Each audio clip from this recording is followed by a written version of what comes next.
Today, I'm gonna take you guys through some muscle up drills and progressions.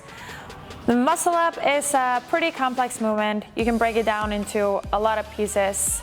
It's a movement that I've been working on throughout the last 9-10 years, trying to make it better and more efficient. I'm gonna share with you some of my favorite drills or favorite warm-ups at the moment. There's a tons of different drills and movements out there for this, but yeah, I'm gonna share with you some of my favorite ones. Hopefully this is gonna help you get either your first rep or make your muscle ups more efficient and feel better in the future. I'm gonna break down the muscle up into 3 separate components, and then we're gonna bring it all together in the end. So I like thinking about it as a pull, the transition phase, and then the pressing part. The pull and the press are gonna be the simpler ones. It's in the transition that we tend to get a little bit sticky. So I wanna make sure that the pull is gonna make the transition as easy as possible. And then we wanna make sure that the press is gonna be efficient so that we're gonna be able to get into the next one more easy.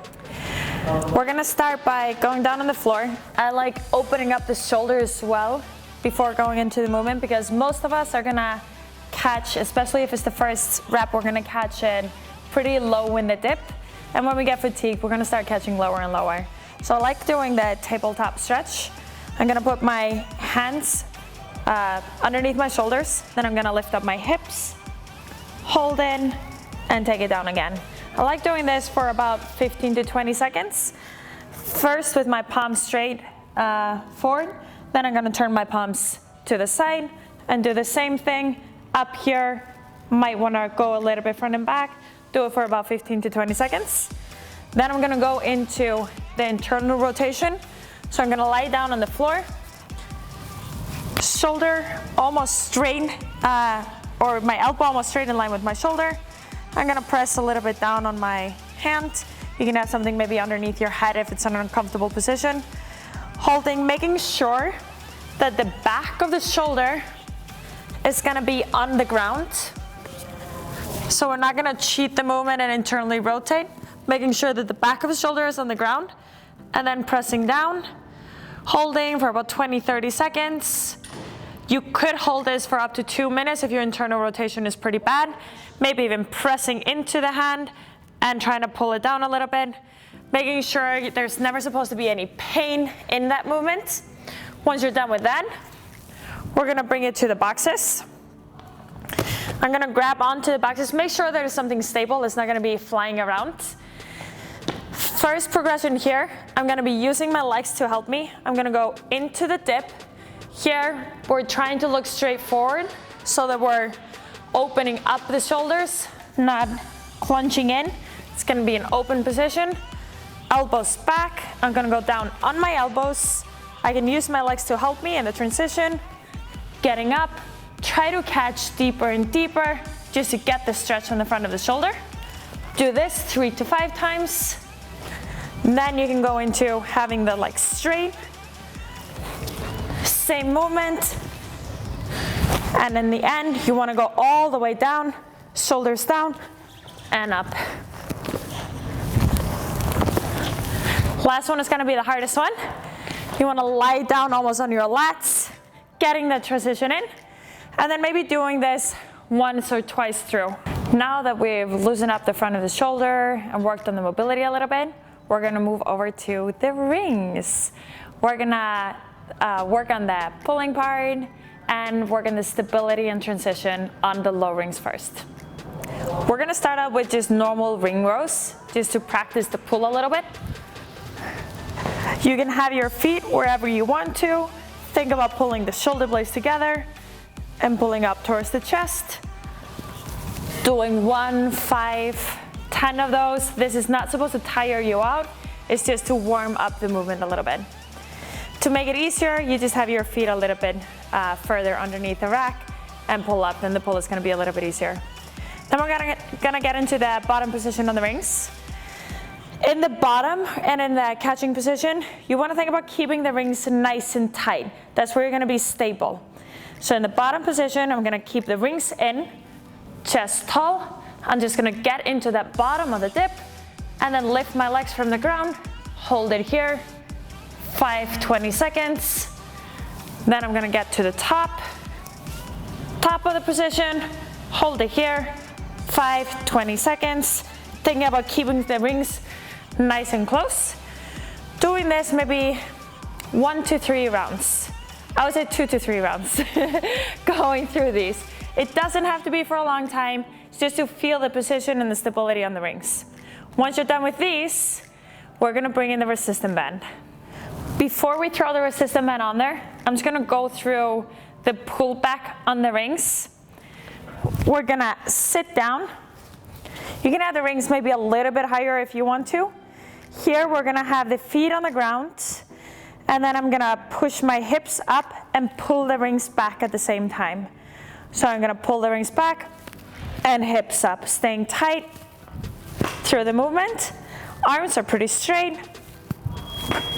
And then once we get the resistance band on here and go through the transition, we're gonna think about that pullback. I know it's gonna be hard and you're not gonna feel it the same way, but you wanna make sure that you're thinking about it because that's what we're gonna be using on the rings or the high rings when we get there. Now we're gonna get into the fun part, the transition part. We're gonna put the resistance band onto the rings. You can get it stuck on one side if you want to and then just hold on the other.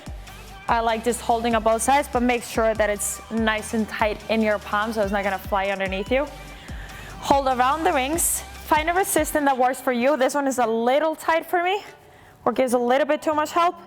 But down here, you wanna have your butt close to the ground, sitting back underneath the rings. Now we're gonna think about lifting the feet slightly off the ground. Then I'm gonna pull the rings back and do a really, really fast sit-up. So I put my feet up, pull the rings, and go into a fast sit-up or a transition phase. So in this movement, feet go up. I'm gonna pull the rings backwards, popping my hips, and pull myself through, if I think about it slowly. Once you get up in the bottom of your muscle up, you're gonna get into the dip part. In the dip part, try to use your legs. So we're in the bottom, and I'm gonna use my legs and kip to get up into the top position. There's a few different ways to go around it. What I would recommend, especially for the beginners, is being patient in the bottom. Don't rush it because then your legs are still going through the transition phase. Wait, your legs are gonna be in the front. Wait for the heels to get back. Once you get that swing of the heels back, you kick and go up. Now we're gonna move over to the high rings.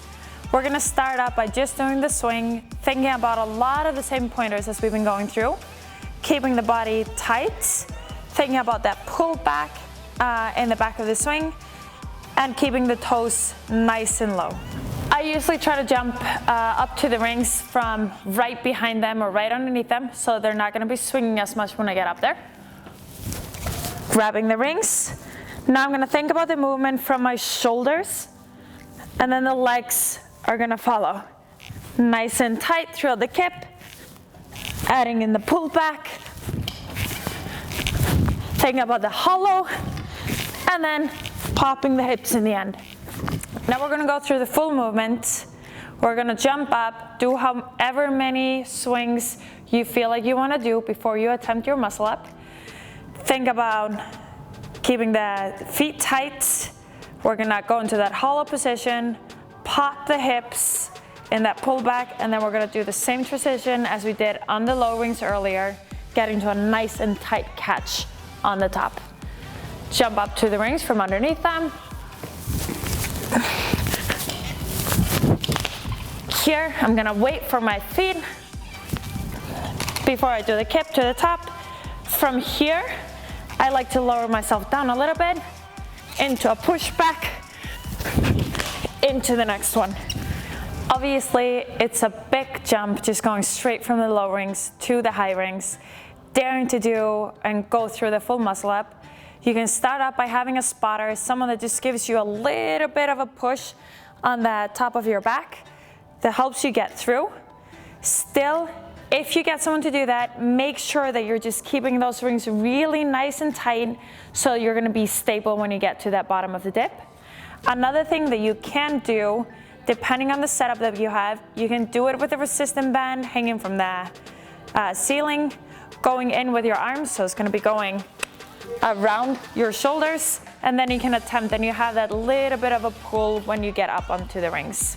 Pro tip.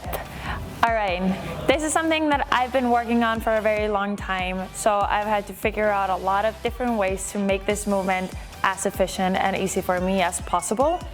For me, it was a key thing figuring out where to breathe in the movement, where it's gonna be your break in the movement. And for me, that's gonna be in that back swing, trying to relax in that back swing. That's my break. And then I get into a transition into the next muscle up. For you, you might have to figure out if that's gonna be on the bottom of the dip. I would recommend not having it on the top at least. The muscle up is all about you controlling the rings and not letting the rings control you. You're gonna feel the same thing when you're on the pull-up bar. If you start swinging on that pull-up bar, you wanna make sure that at least now you have an object that can swing. You don't want those swings to be swinging and you're just following along.